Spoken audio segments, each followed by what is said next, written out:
Foundations of Amateur Radio. If you read it on the internet, it must be true, but what happens if you read it and there are 700 different answers? In my day job, I search countless times a day for answers to problems. Based on my experience, I can look at a list of responses to a question and tell myself what the skill set is of the poster. They don't know what they're talking about. They're guessing. They've got no clue. They tried it. This one knows what they're talking about. As an aside, a company once advocated that we should use social media as a way to provide support to customers. But based on my experience, seeing the correct answer in a series of posts being voted down into oblivion and seeing the wrong answer being promoted is a fantastic example of why that won't work, ever.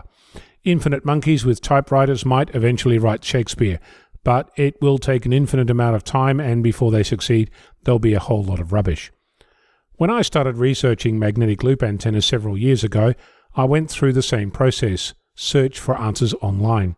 I found lots of different stories, opinions, measurements, contradictory statements and formulas. I spent some weeks reading everything I could on the subject, and after a while a picture started emerging that started to explain to me how a magnetic loop antenna works. I'm no expert. My foray into this died when 2 ADSL modem transformers died within seconds of me hitting the PTT on my radio, and I sort of lost interest. I have a magnetic loop antenna standing behind me, on loan from a friend, and I use it to scan the bands. It's compact, easy to tune, and one day I'll make more than a single contact on it. All this to say that I've been investigating Coax Stub filters. If you're not familiar with the notion, you can cut a piece of coax cable to a specific length and connect it with a T-piece to your antenna feed line. If you do that, depending on the length of the coax you cut, you get interesting effects. These effects include filtering or notching out frequencies, passing other frequencies, and all in all affecting what your radio is able to receive and transmit.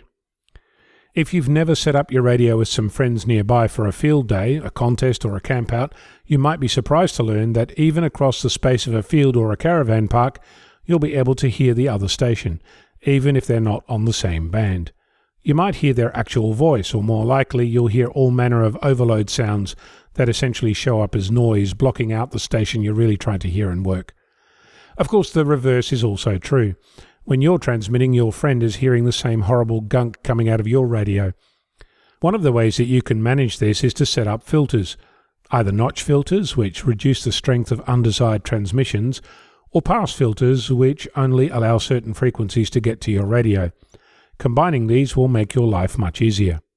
Coax stub filters are a tried and true method to achieve this, and the internet is full of expert opinion on how to exactly do this. With infinite budget and time, you can try them all out, and with your trusty network analyzer, you can find the combination that works just for you.